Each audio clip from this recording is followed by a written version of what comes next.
Bismillahirrahmanirrahim. Welcome to Medical Medics. Today the topic of our discussion is C7 vertebra.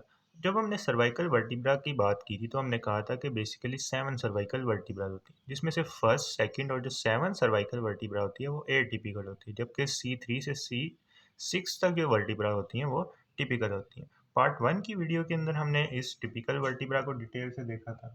इसके अलावा part 2 के अंदर हमने इस एक्सिस एटलस वर्टिब्रा को डिटेल से देखा था और पार्ट 3 के अंदर हमने इस एक्सिस वर्टिब्रा की बात की थी। आज की वीडियो में हम C7 वर्टिब्रा को डिटेल से देखेंगे। अब इस C7 वर्टिब्रा को हम एटिपिकल क्यों कह रहे हैं? क्योंकि ये जो वर्टिब्रा है इसका हमारे पास ये वाला प्रोमिनेंट फीचर है, यानी लॉन्ग स्पाइनस प्रोसेस की वजह से हम इसको कह रहे हैं एटिपिकल सर्वाइकल वर्टिब्रा। जब हम टिपिकल सर्वाइकल वर्टिब्रा को देखते हैं तो इसका स्पाइनस प्रोसेस स्मॉलर है और ये बाइफिड भी है, जबकि अगर हम ये वाला स्पाइनस प्रोसेस देखें तो ये काफ़ी लॉन्गर है, तो इसकी वजह से हम इसको एटिपिकल कह रहे हैं। उसके अलावा हम इसके फीचर्स को देख लेते हैं। सबसे पहले बात करें तो इस सेवन्थ एटिपिकल वर्टिब्रा को हम वर्टिब्रा प्रोमिनेंस भी बोलते हैं।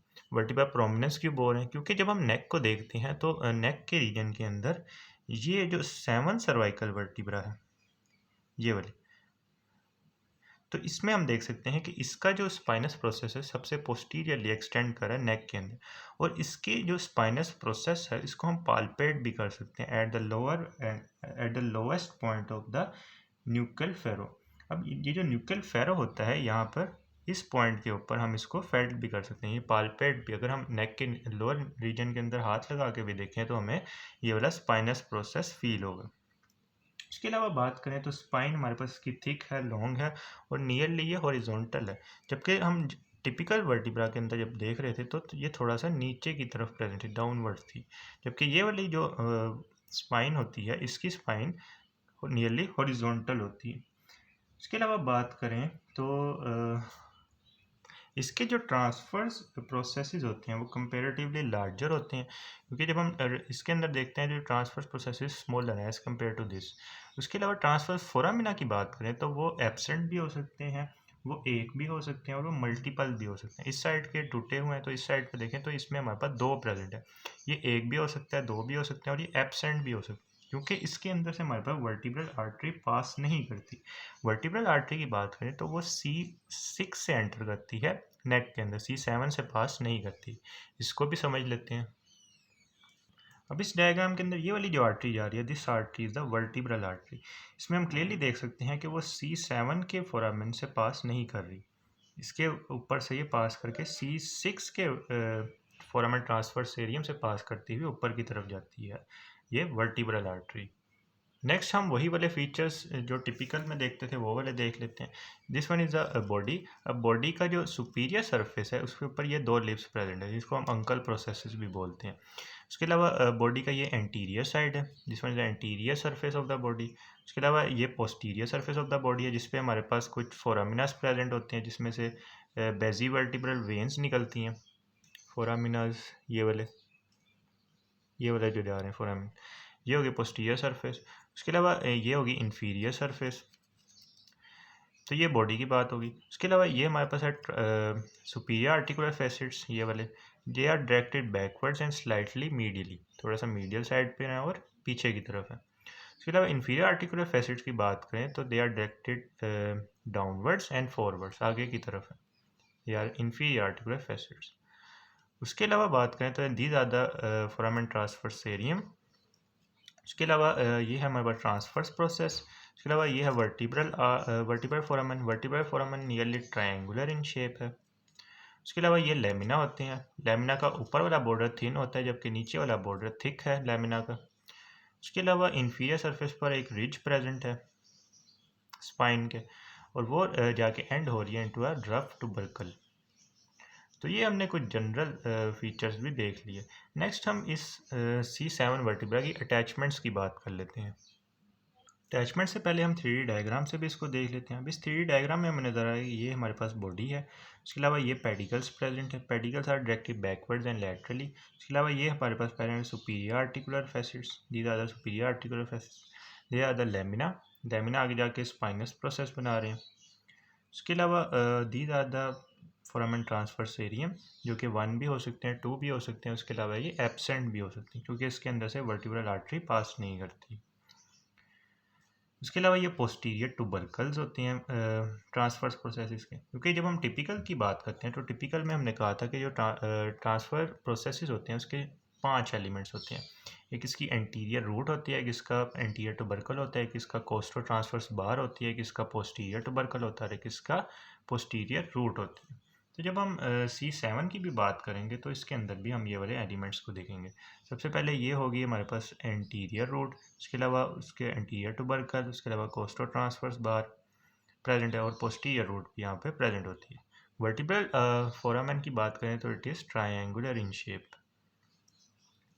इसके अलावा यहाँ पे प्रेजेंट है इंफीरियर आर्टिकुलर फैसेट्स और they are directed backwards and forwards.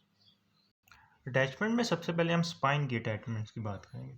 तो स्पाइन की जब हम अटैचमेंट्स की बात करते हैं तो सबसे पहले यहाँ पे लिगामेंटम न्यूकी प्रेजेंट होता है।